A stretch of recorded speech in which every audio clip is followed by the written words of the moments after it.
اللہ الرحمن الرحیم فمن یعمل مثقال ذرة خیرا یرہ ومن یعمل مثقال ذرة شرا یرہ۔ سورۃ الزلزال مدینہ منورہ کے اندر نازل ہونے والی اس مبارک سورت کی آیت نمبر 7 اور 8 کے حوالے سے ماقبل والے دروس کے اندر کچھ باتیں آپ حضرات کے سامنے بیان ہوئیں۔ نیکی اور برائی کا جو تصور ہے اسلام کے اندر، یہ اتنا زیادہ کہ تفصیل طلب ہے۔ اگر ان آیات مبارکہ ہی کو لیا جائے تو شاید کہ ایک بڑا لمبا وقت لگ جائے اور نیکی اور برائی کی تفصیلات تب بھی مکمل نہ ہوں۔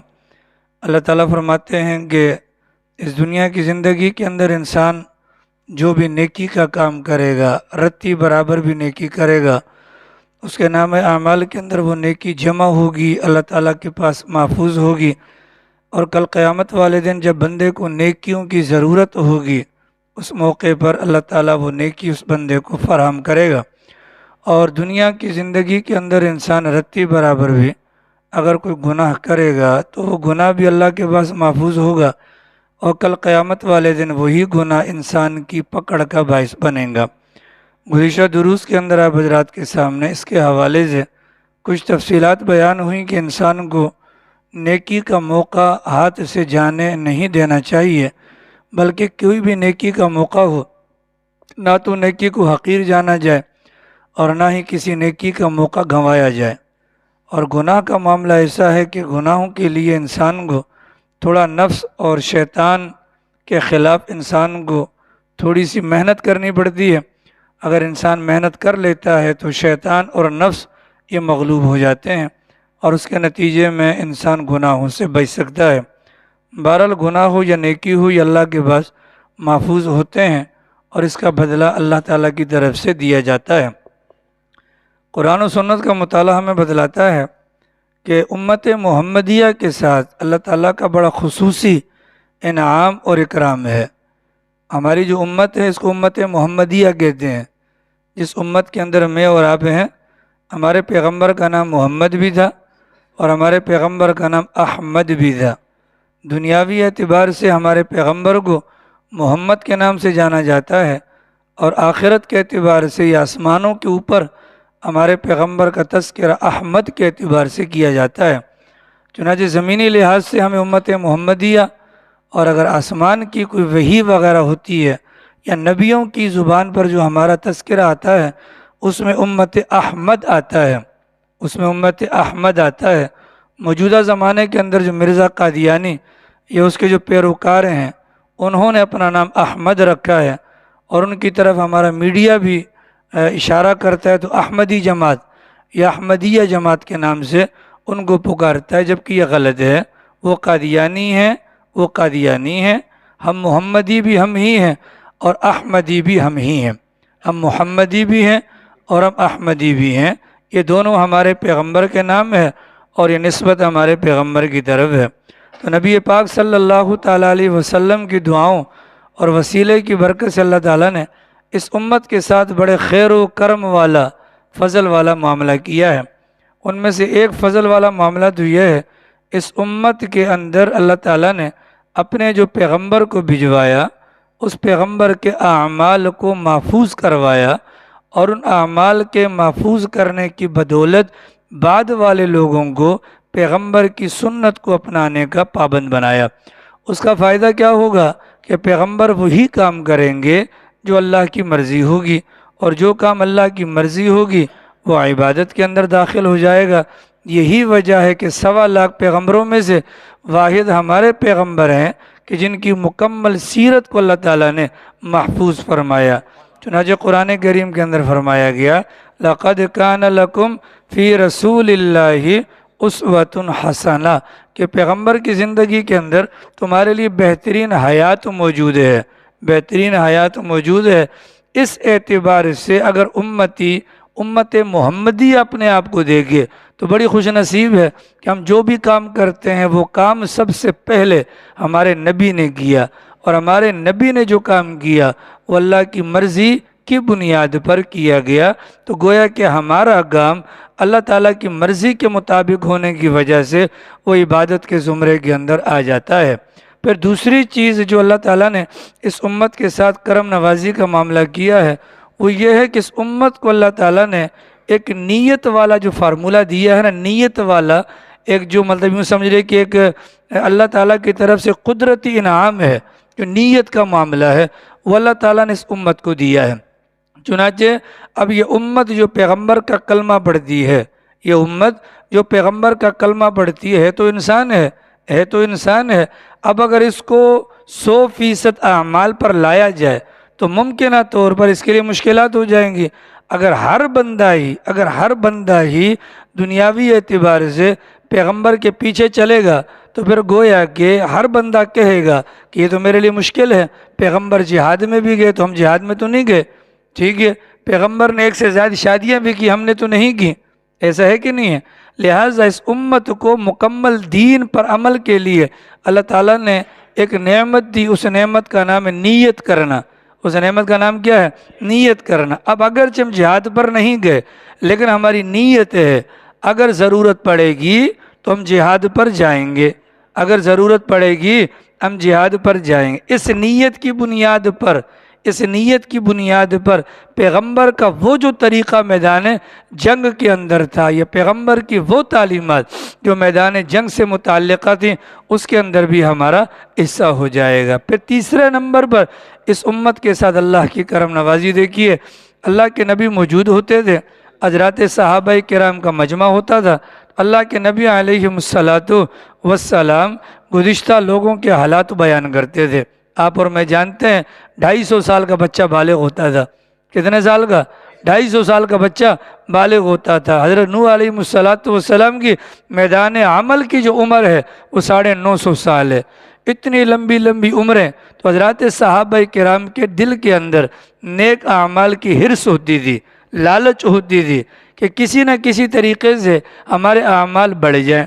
اب حضرات صحابہ کرام کی دل کی تمنا، وہاں سے پیغمبر حالات بیان کرتے تھے تو اللہ تعالیٰ نے اس امت کے ساتھ کرم نوازی کا معاملہ کیا۔ اگرچہ دوسروں کے مقابلے میں عمریں ان کو کم دیں کہ 60-70، سرکار کا فرمان ہے بہت کم ایسے ہوں گے جو اس سے تجاوز کریں گے، لیکن اس کے ساتھ ساتھ اعمال ایسے دے دیے، ایسے اوقات دے دیے، ایسے لمحات دے دیے، ان لمحات کے اندر انسان اگر تھوڑی سی دیر کی محنت کر لے تو کہاں وہ لوگ جو سینکڑوں کے حساب سے سال جیتے تھے اس کے مد مقابل امت محمدیہ کا کوئی فرد اگر تھوڑی سی دیر کے لیے نیکی کا معاملہ کر لے تو وہ ان کے برابر بلکہ ان سے آگے پہنچ جاتا ہے۔ شب قدر کو دیکھ لے، لیلۃ القدر خیر من 1000 شہر، وہ ایک رات 1000 راتوں سے بڑھ کر ہے۔ 1000 راتیں حساب لگائیں تو 83 سال یہ 84 سال کے لگ بھگ ہوتی ہے، ٹھیک ہے۔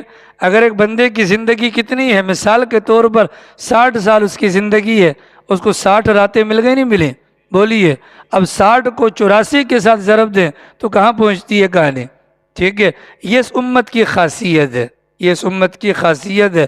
تو پیغمبر کی امت میں پیدا ہونے کی بدولت اللہ تعالیٰ نے ہمارے ساتھ بہت زیادہ کرم نوازی کا معاملہ کیا۔ ان کرم نوازیوں میں سے ایک کرم نوازی یہ ہے کہ جہاں ہمیں خیر کا، نیکی کا حکم دیا کہ کیا جائے، جہاں پر ہمیں شر برائی سے بچنے کا حکم دیا کہ اس سے بچا جائے، تو ساتھ میں ہمیں طریقہ کار بھی بتلا دیا، نیت والا فارمولہ کہ نیت والے فارمولے کو اگر اپناؤ گے تمہاری دنیا داری بھی چلتی رہے گی اور ساتھ میں اللہ کے کاغذوں میں تمہارے نام اعمال کے اندر، الہ الدین بھائی، تمہارے کاغذوں میں تمہارے نام اعمال کے اندر ثواب بھی شامل ہوتا رہے گا، ٹھیک ہے، ثواب بھی کیا ہوتا رہے گا؟ شامل ہوتا رہے گا۔ اس کو آپ آسان سے الفاظ میں کہیں، سمجھیں، گھڑی نظر نہیں آ رہی ہے آپ کو؟ سامنے دیکھ لیں، وہ سامنے دیکھ لیں، ٹھیک ہے، یوں کر رہے ہیں، یوں کر رہے، ٹھیک ہے، اتنی بات واضح ہو کہ سامنے دیکھ لیں، گھڑی وہاں پر بھی ہے، ٹھیک ہے۔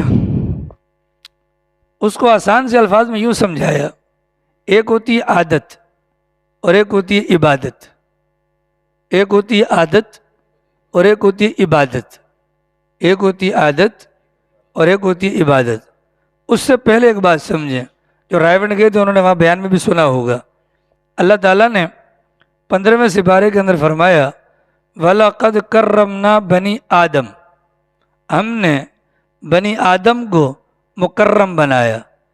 مکرم بنانے کے کیا مطلب ہیں وہ آپ نے بیانات کے اندر سنے ہوں گے، لیکن اللہ کی کرم نوازی دیکھیے، 18,000 سے زائد مخلوقات ہیں اللہ کی، لیکن ان میں سے کوئی بھی مخلوق ایسی نہیں ہے جو کھانا کھانے کے لیے اپنا منہ زمین پر نہ مارتی ہو، ایسا ہے کہ نہیں؟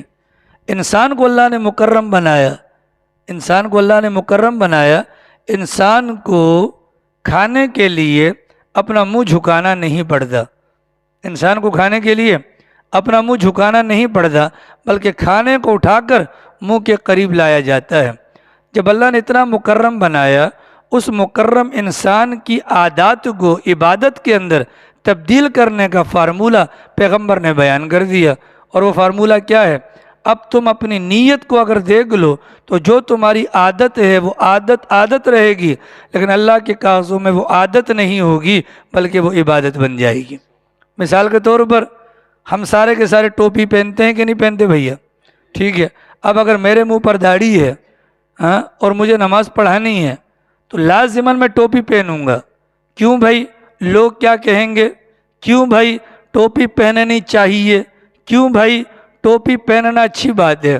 ان تینوں نیتوں کے اندر یہ ٹوپی پہننے والا عمل، یہ میری عادت ویسے بنی ہوئی ہے، میں عادت پوری کر رہا ہوں، لیکن اگر میں ٹوپی پہننے سے پہلے صرف تھوڑی سی دیر کے لیے، چند سیکنڈ کے لیے یہ خیال کر لوں کہ میرے نبی رات کو جب سوتے تھے تو بھی سر ننگا نہیں رکھتے تھے، میرے نبی جب قضائے حاجت کے لیے جاتے تھے تو بھی سر ننگا نہیں کرتے تھے، میرے نبی جب عبادت کے لیے آتے تھے تب بھی سر ننگا نہیں کرتے تھے، اس کو زبان سے بولنے کی ضرورت نہیں، اس کو صرف دماغ کے اندر بٹھا کر اب جو ٹوپی پہنیں گے، جب تک یہ ٹوپی سر پر رہے گی اللہ کے کاغذوں میں مسلسل عبادت کا ثواب لکھا جاتا رہے گا۔ آ رہی سمجھ میں؟ کوئی مشکل ہے؟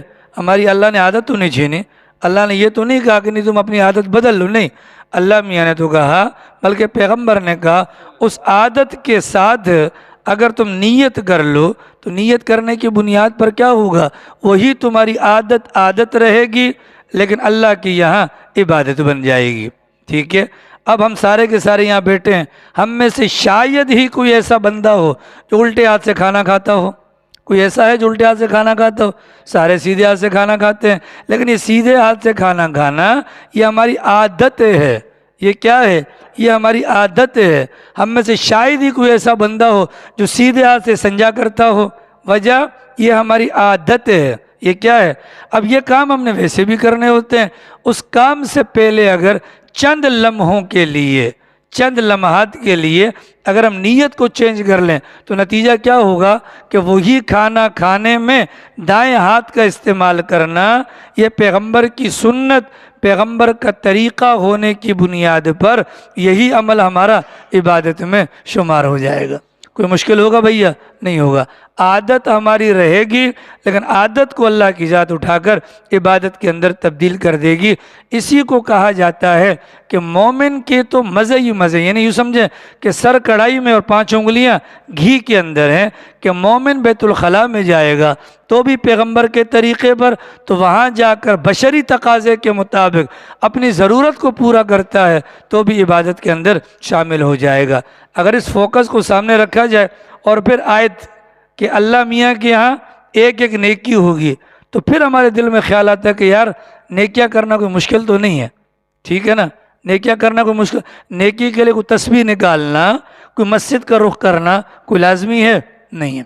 اب یہاں پر معاملہ کیا ہے کہ میرے اور آپ کے دماغ میں اللہ میاں کے متعلق جو اپنا جو کانسیپٹ کیا بولتے ہیں اردو میں، جو مطلب نہیں کہ خیال ہے اللہ میاں کے بارے میں، وہ تقسیم ہے۔ ہم نے اللہ میاں کے اختیارات کو بانٹا ہوا ہے، ہم نے اللہ میاں کے اختیارات کو بانٹا ہوا۔ دیکھیں ہم مسجد میں آ گئے، مسجد میں آنے کے بعد ہم جھوٹ نہیں بولیں گے، خدا کا گھر ہے، ایسا ہوتا ہے نہیں ہوتا؟ مسجد میں آ گئے، نماز میں کھڑے ہو گئے، اگر کسی کا وضو ٹوٹ گیا تو وہ فوراً باہر نکل جائے گا. کیوں؟ یار نہیں، خدا کا گھر ہے. ایسا ہوتا ہے کہ نہیں؟ مسجد میں آ کے گالی نہیں دیں گے، مسجد میں آئیں گے ننگے سر نہیں رہیں گے، مسجد میں آئیں گے پائنچے چڑھا لیں گے. وجہ خدا کا گھر ہے، خدا دیکھ رہا ہے. ایسا ہوتا ہے کہ نہیں؟ پھر یہی مسلمان جو مسجد کے اندر اللہ کے ڈر کی وجہ سے یہ سارے کام کر رہا ہے، وہ جب مسجد سے باہر نکلتا ہے تو وہ گالی بھی دیتا ہے. گویا کہ اس کے کہنے کا مطلب کیا ہوا؟ اللہ کی ذات صرف مسجد تک تھی، باہر اللہ کی ذات نہیں ہے. وہ ملاوٹ بھی کرتا ہے، وہ جھوٹ بھی بولتا ہے، وہ گالیاں بھی دیتا ہے. اللہ میاں کو حاضر ناظر ماننے کا زبان سے دعویٰ، عمل کے اعتبار سے کیا ہوتا ہے؟ انکار ہوتا ہے کہ نہیں ہوتا؟ بولو، انکار ہوتا ہے کہ نہیں ہوتا؟ اس بنیاد پر کہا گیا کہ نیت کے اوپر اگر محنت کی جائے تو ہماری عادت عبادت میں تبدیل ہو جائے گی، عادت ہماری عبادت میں تبدیل ہو جائے گی. اب دیکھیں بہت سارے ساتھیوں کو جمائیاں آتی ہیں یہاں پر بیٹھ کے، آتی ہیں نا، آنی چاہیے. رات اللہ نے بنائی ہے سونے کے لیے، رات کو کتے جاگتے ہیں، انسان تو سوتے ہیں. ہاں، آنی چاہیے. لیکن اس کے متعلق بھی کبھی انسان سوچے تو صحیح. اگر اب یہ لوگ مجھے کہتے ہیں وہمی ہیں، مجھے پسینہ زیادہ آتا ہے، وہ پیچھے بیٹھا شبیر، تو میں سلیم کے پاس جاتا تھا کہ جی پسینہ بہت آتا ہے، مکھیاں بیٹھتی ہیں. مانتا ہوں یہ وہم ہے، لیکن سوال یہ کہ اگر ایک بندہ روزانہ کی بنیاد پر درس میں بیٹھتا ہے، لیکن وہ جمائیاں بھی لیتا ہے، وہ داڑھی کھجاتا ہے، کبھی یہاں کبھی وہاں کھجاتا ہے، تو کم سے کم وہ بیٹھ کر کسی سے پوچھے تو صحیح کہ یار یہ سستی یا غفلت کی وجہ کیا ہے؟ پیغمبر سے پوچھ لیں. اللہ کے نبی علیہ السلام نے فرمایا دوپہر کا قیلولہ کر لیا جائے، تھوڑی سی دیر کا قیلولہ کر لیا جائے. اس قیلولے کی برکت کیا ہوگی؟ اس قیلولے کی برکت یہ ہوگی کہ رات کے اعمال کے اندر، رات کے معمولات کے اندر انسان کو پریشانی کا سامنا نہیں ہوگا. آ رہی سمجھ رہی میں؟ بولو. اب ان چیزوں کو اگر سامنے رکھ کر اگر ہم سوچیں گے تو پھر اعمال کرنا یا نیکیاں کرنا کوئی مشکل نہیں ہوگا. اور اگر ہم یہ سمجھیں کہ نہیں جی تسبیح جب تک نہیں پکڑیں گے تو معاملہ نہیں ہوگا، تو یہ کھانا خراب ہو جائے گا. ٹھیک ہے، اللہ نہ کرے ہمارے خاندان میں کوئی بیمار ہو جاتا ہے، بیمار پرسی کے لیے جاتے ہو کہ نہیں جاتے ہو؟ جاتے ہوئے نیت کیا ہوتی ہے؟ یار وہ میں نہیں جاؤں گا تو لوگ کیا کہیں گے. ٹھیک ہے، اس نیت سے گئے تو یہ عادت ہے. ایسا ہے کہ نہیں ہے؟ ٹھیک ہے، یار میں نہیں جاؤں گا تو وہ بھی نہیں آئیں گے، عادت ہے. اور اگر اسی موقع پر ہمارے دماغ کے اندر پیغمبر کی تعلیم موجود ہو، کیا اللہ کے نبی نے فرمایا جو صبح کے ٹائم جائے گا شام تک اور جو شام کو جائے گا صبح تک 70,000 فرشتے اس کے لیے دعائیں مغفرت کرتے رہتے ہیں. ٹھیک ہے، اس نیت سے چلے گئے. پھر پیغمبر کا دوسرا فرمان کہ جب تک عیادت کے مراحل کے اندر لگا رہے گا تب تک وہ گویا کہ وہ جنت کے باغ کے اندر چرتا رہے گا. دو فضیلتیں آ گئی. اب مزہ آئے گا یا نہیں آئے گا جانے میں؟ بولیے. اب یہ آنا جانم جنا جاتے ہیں، عباسی جاتے ہیں، یہاں سے وہاں گھنٹہ لگے گا، آنا پھر گھنٹہ لگے گا، گھنٹہ وہاں پر خواری. تو 3 گھنٹے اگر ہمیں جنت کے باغ میں چرنے کا موقع ملے تو کون بدبخت ہوگا جو چرنا نہیں چاہے گا؟ جو حرمین شریفین گئے ہیں وہاں پر ایک چھوٹا سا ٹکڑا ہے، کون سا؟ ریاض الجنہ. ریاض الجنہ کا ٹکڑا ہے کہ جس کے متعلق پیغمبر نے فرمایا میرے ممبر اور میرے گھر کے درمیانی جو ٹکڑا ہے یہ جنت کا ٹکڑا ہے. وہاں پر 2 رکعت نماز پڑھنے کے لیے دنیا مرتی ہے. جنت کا ٹکڑا. چلو اگر ہم وہاں نہیں جا سکتے ہم عیادت کر لیں کسی کی. جتنی دیر عیادت کے مراحل میں لگے رہیں گے تو جس پیغمبر کی زبان سے اس کو جنت کا ٹکڑا قرار دیا گیا اسی پیغمبر کی زبان سے بیمار پرسی کے دوران خرچ ہونے والے وقت کے قیمتی لمحات کو بھی جنت کے باغات کے اندر چرنے سے تعبیر کیا گیا کہ نہیں؟ بولیے. ہم ضائع کرتے ہیں کہ نہیں کرتے؟ کوئی ایسا بندہ مجھے بتائیں کہ جو یہ کہے کہ مجھ پر کسی کا قرض نہیں. لازمی ہوگا. اور ایسا بھی کوئی نہیں ہوگا کہ جس نے کسی اور کو قرض نہ دیا ہو. ٹھیک ہے، مقروض ہیں، لینے والے بھی ہیں اور دینے والے بھی ہیں، لینے والے بھی ہیں اور دینے والے بھی ہیں، لینے والے بھی ہیں اور دینے والے بھی ہیں. اب قرضہ دینا کسی کی حاجت کے پیش نظر، قرضہ دینا کسی کی حاجت کے پیش نظر یہ ثواب کا کام ہے کہ نہیں ہے؟ ایک بندہ صدقہ کرتا ہے، صدقے پر کتنی نیکیاں ہیں؟ 1 روپے پر 10 نیکیاں. 1 روپے پر کتنی نیکیاں ہیں؟ 10 نیکیاں. لیکن ایک بندہ کسی کو قرضہ دیتا ہے تو 1 روپے پر 18 نیکیاں. کتنی ہیں؟ 1 روپے پر 18 نیکیاں. دماغ میں ہے نا. اب جس کے دماغ میں یہ ہوگا تو کیا وہ اپنے پاس موجودہ مال کو دوسروں پر خرچ کرنے سے روکے گا؟ بولو، روکے گا؟ وہ تو دے گا. ٹھیک ہے، وہ کیا کرے گا؟ دے گا. پھر جو مطلوبہ میعاد طے ہو گئی، اس تاریخ کو آپ نے مجھے پیسے واپس کرنے ہیں، اگلا نہ دے سکا، اگلا نہ دے سکا، اگلا نہ دے سکا، اگلا ہم سے توسیع مانگتا ہے، تھوڑا ٹائم آگے بڑھا دیں. ہم نے اس کو توسیع دے دی. ہم نے اس کو مثلا 100 روپیہ تھا، اس نے کہا 10 تاریخ کو دوں گا، وہ 10 تاریخ کو نہ دے سکا، اس نے کہا میں 15 کو دوں گا. اس نے کیا کہا؟ 15 کو دوں گا. اور ہم نے 100 روپیہ قرضہ کب دیا تھا؟ 20 تاریخ کو دیا تھا. کب دیا تھا؟ 20 تاریخ کو دیا تھا. تو 20 تاریخ سے لے کر 10 تاریخ تک وہ قرضہ تھا. 1 روپے پر 18 گنا بڑھا کر ثواب دے رہا ہے اللہ. اس نے آ کر فرمائش کر دی، درخواست کر دی تھوڑا ٹائم بڑھا دیں، تھوڑا ٹائم بڑھا دیں، 10 کی جگہ پر 15 کر دیں. تو پیغمبر نے کیا فرمایا؟ یک دم اس کے نامہ اعمال کے اندر جو ثواب کا جو وہ معاملات ہیں وہ چینج ہو جائیں گے. وہ کیسے چینج ہوں گے؟ 20 تاریخ کو دیا تھا قرضہ، ٹھیک ہے، اب اس قرضے کے اندر مہلت کی بنیاد پر 20 تاریخ سے لے کر 15 تاریخ تک اس کو روزانہ کی بنیاد پر اتنی رقم جتنی اس نے قرضہ دی ہے اللہ کی راہ میں صدقہ کرنے کا ثواب ملے گا. فائدہ ہو گیا کہ نہیں ہو بھیا؟ لیکن ساری باتیں پتہ کب چلیں گی؟ جب پیغمبر کا دروازہ بجائیں گے. یا رسول اللہ ہم تو کھوتے کے کھوتے رہے، یا رسول اللہ ہم تو کھوتے کے کھوتے رہے، ہماری توجہ نہ رہی تو پھر تو نقصان ہوگا نا. پھر کیا ہوگا؟ ہمارے پیغمبر کی امت میں ہونے کے بعد اگر کوئی جہنم میں جائے گا اس پر ساری دنیا تھو تھو کرے گی. پیر ذوالفقار نقشبندی صاحب فرمایا کرتے تھے کہ یاد رکھنا اللہ تعالیٰ جن 10 جانوروں کو جنت کے اندر لے کر جائیں گے ان میں سے حضرت عزیر کا گدھا بھی ہوگا. حضرت عزیر کا گدھا بھی ہوگا.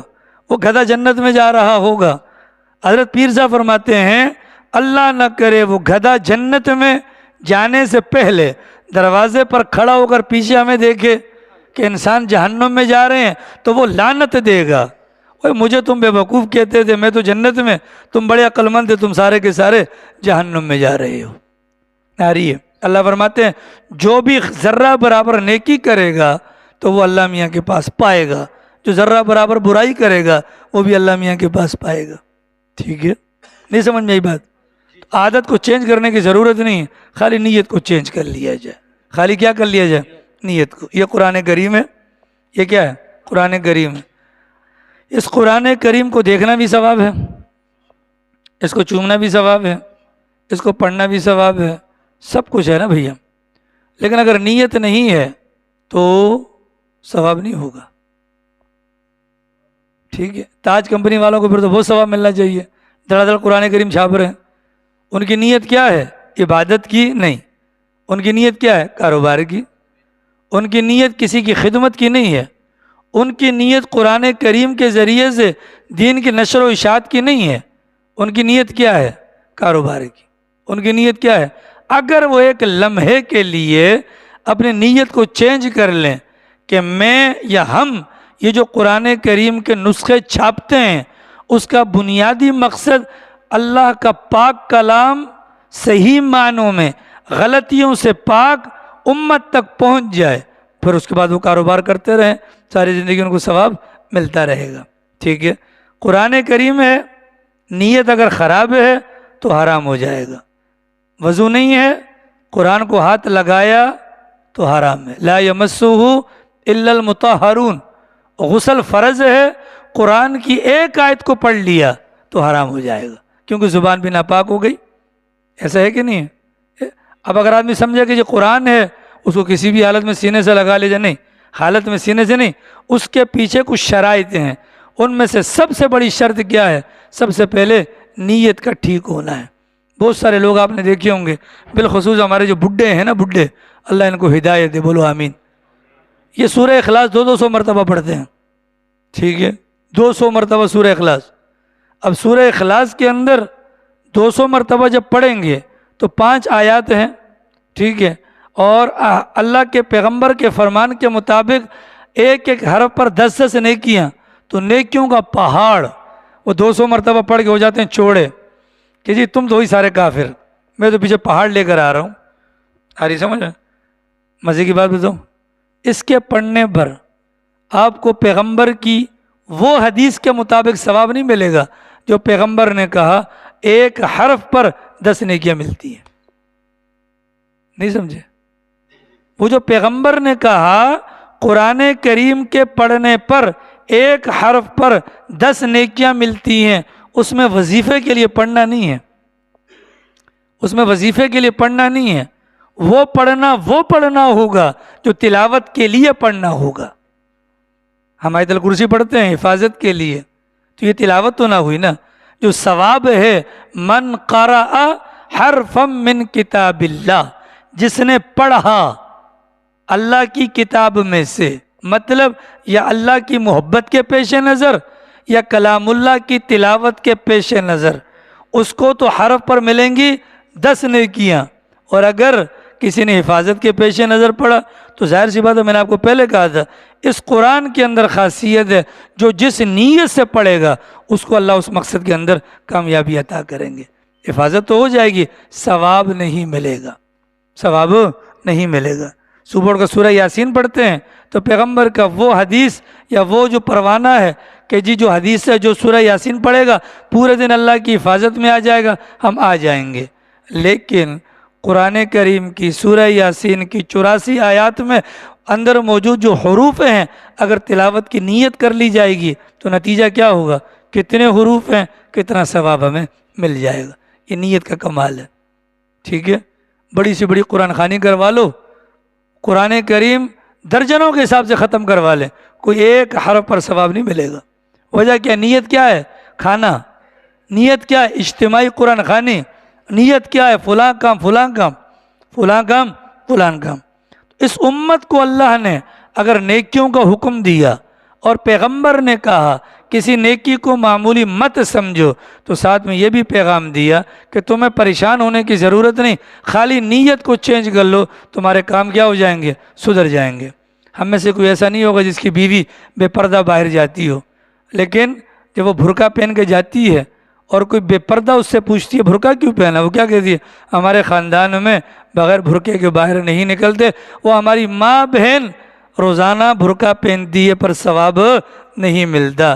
اس موقع پر وہ یہ کہہ دے کہ یہ میرے رب کا حکم ہے. یہ کس کا حکم ہے؟ رب کا حکم ہے. تو جب برقع پہنے گی اس کو برقع پہننے پر ثواب مل جائے گا. ٹھیک ہے.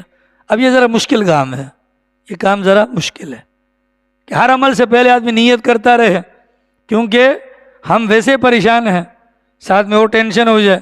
اس کا آسان طریقہ یہ ہے کہ انسان یا تو جب کبھی بھی کوئی خیر کا کام کرے، جب کبھی بھی انسان دعا مانگنے کے لیے ہاتھ اٹھائے تو یوں دعا کرے، خدایا جب تک میری زندگی تو نے مقدر رکھی ہے یا اللہ تب تک میں جو بھی خیر کا کام کروں، یا اللہ جو بھی میں خیر کا کام کروں اس کے اندر میری نیت کو خالص فرما دے.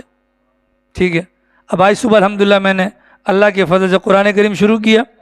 اب یہ قرآن کریم روزانہ کی بنیاد پر میں نیت کروں گا تو بہت مشکل ہو جائے گا.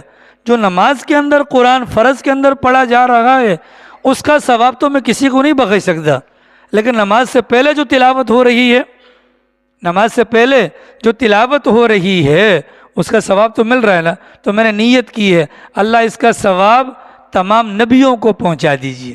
ٹھیک ہے.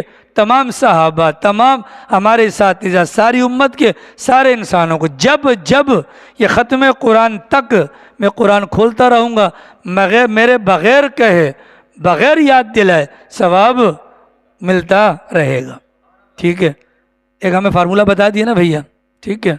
کچھ دن پہلے میں نے آپ کو کہا تھا کہ فجر کی نماز کے موقع پر یہ دعا کر لیا کریں، خدا آج کے دن میں جتنے بھی خیر کے کام کروں، یا اللہ آج کے دن میں جتنے بھی خیر کے کام کروں اس کے اندر میری نیت کو خالص فرما کر قبول فرما لیجئے گا. یا یوں کہہ دیں، اے اللہ آج کے دن میں ارادہ کرتا ہوں کوئی بھی برائی کا کام نہیں کروں گا. تہیہ کر لیں. تو برائی کا کام نہ کرنا بھی تو بڑی نیکی ہے. بولیے نیکی ہے کہ نہیں ہے؟ تو نیکی کرنا کوئی مشکل ہے؟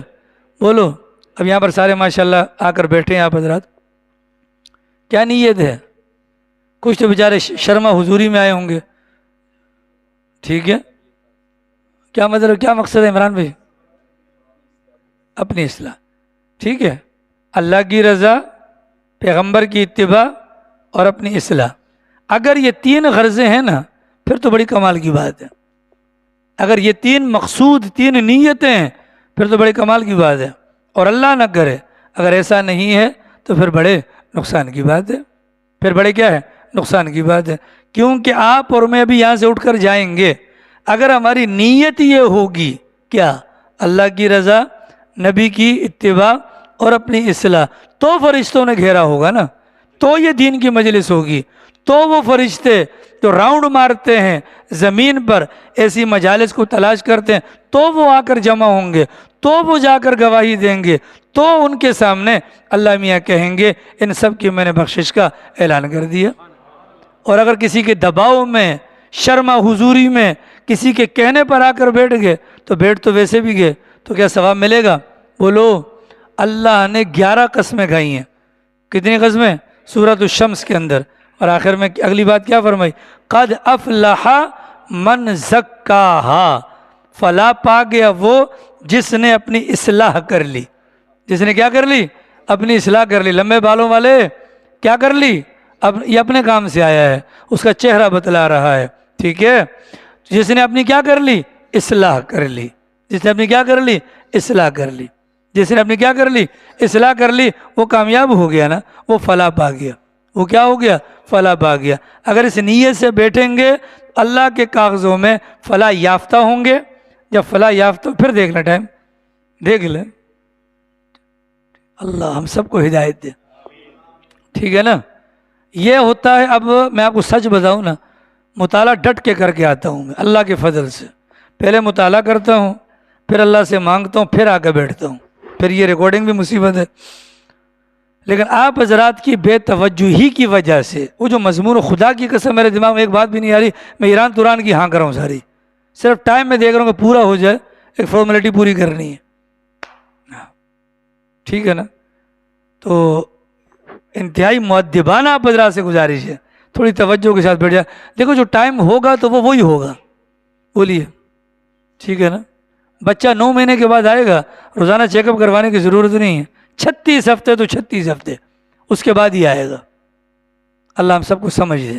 تو جو تھوڑا سا وقت بیٹھ، یہی تو وجہ ہے قرآن پورا ختم ہوگا چینج کیوں نہیں آیا؟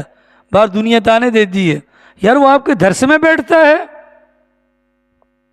وہ آپ کے درس میں بیٹھتا ہے. میں اور آپ رکاوٹ ہے خدا کی قسم باقی لوگوں کے درس کی مجالس میں آنے سے. چینج نہیں آ رہا. اور چینج نہ آنے کا قصور یا تو میرا ہے یا قرآن کا ہے، بولو، یا مسجد کا ہے. ٹھیک ہے نا. تھوڑا سا توجہ کے ساتھ. ٹھیک ہے. یہ قرآن کی مجلس، قرآن جب پڑھا جاتا تھا ابو جہل امت کا فرعون بھی آگے کان سے لگا کے سنتا تھا. ہم اللہ کا شکر نہ فرعون ہیں، ابو جہل ہیں، اور نہ ہی ابو جہل کی نسل میں سے ہیں. ہم پر کیوں نہیں قرآن اثر ہو کر رہا؟ اس کی بنیادی وجہ ہماری بے توجہی ہے. ہم سمجھتے ہیں بس یہ اپنا وہ کہ ٹر ٹر ہے، ٹر ٹر کرتے رہیں گے تو ٹر ٹر کرتے ہوئے دنیا سے چلے جائیں گے. اپنی حالت پر رحم کریں. ٹھیک ہے. جو تھوڑا وقت دیتے ہیں توجہ کے ساتھ بیٹھا کریں، اس کا بڑا فائدہ ہوتا ہے. اللہ پاک توفیق عمل نصیب فرمائے. باقی